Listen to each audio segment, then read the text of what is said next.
যারা বড় লোক মানুষ ট্যাগিট দিচ্ছে আমাদের পৌরসভায় ডেকেনি, আমাদের চাউল দিইনি।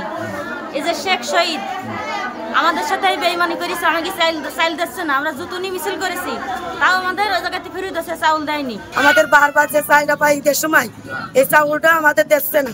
আজ 3 দিন ধরে পৌরসভায় নিচ্ছে, ফিরে ফিরে আসতেছি। শেখ শহীদ বাছাই করে মাল দিচ্ছে, কিন্তু আমাদের মাল দেয় না। এটা আজকে সর্বই মিথ্যে কথা, বুঝছেন? নির্বাচিত হওয়ার পরে তখন আমরা আমাদের মানুষজনদেরকে তাদের ন্যায্য পাওনা আমরা বুঝিয়ে দেবো।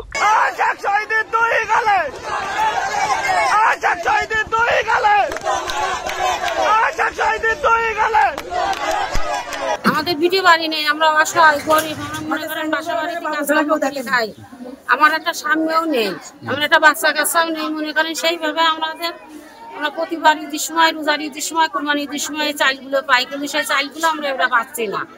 কেন পাচ্ছি না? শেখ শহীদ আমাদের এই চালগুলো দিচ্ছে না কৃষি তুলে, তার পছন্দ মতন লোক দেখিয়ে, তার দলের লোক দেখিয়ে সেইভাবে চালগুলো বিতরণ করতেছে। আমরা পাবো না কি জন্য? উৎসবে খুশি হবে নগদে বেশি, কারণ ঘন্টায় ঘন্টায় আছে গিফট জেতার সুযোগ।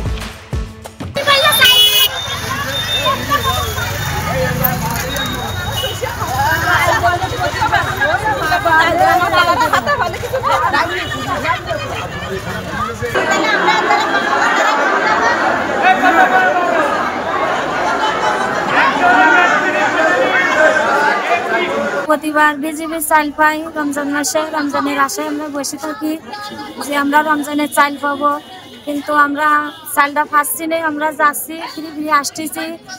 এখন শেখ শহীদ উনি কি হয়েছে, উনি মনে করেন ওনার পছন্দ মতন চাউল দিচ্ছে। আমাদের 4 নম্বর ওয়ার্ডে এতদিন কাউন্সিলর আফজাল হোসেন বাবু ছিল, আমাদের কোনো ত্রুটি হয়নি। এখন আফজাল হোসেন বাবুকে অব্যাহত দেওয়ার থেকে আমরা কোনো জিনিসপাতি পাই না।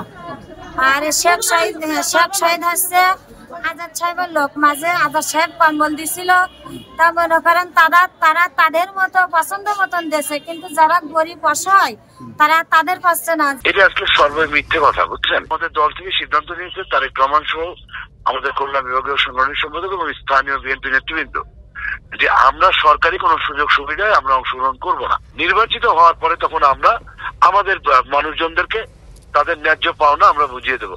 আমরা এখন যেহেতু পাচ্ছি না, আমরা কোন রকম এই সমস্ত মালের সাথে যদি কেউ জড়ায় তাদেরকে আমরা দল থেকে বহিষ্কার করে দেবো। আমি খুব সুস্পষ্টভাবে বলতে চাই, আমার দল বা আমি ব্যক্তিগতভাবে এই সমস্ত ঘটনার সাথে আমার দল পুরোভাবেই জড়িত না, এবং আমি ব্যক্তিগতভাবে জড়িত হলে আমার দল আমার বিরুদ্ধে অবশ্যই সাংগঠনিক ব্যবস্থা নিত। যে কারণে আমি অত্যন্ত সতর্কতার সাথে আমার ওয়ার্ড কমিটি এবং আমি পৌর বিএনপি সকল নেতৃবৃন্দকে সরকারি সুযোগ সুবিধার থেকে দূরে রাখছি।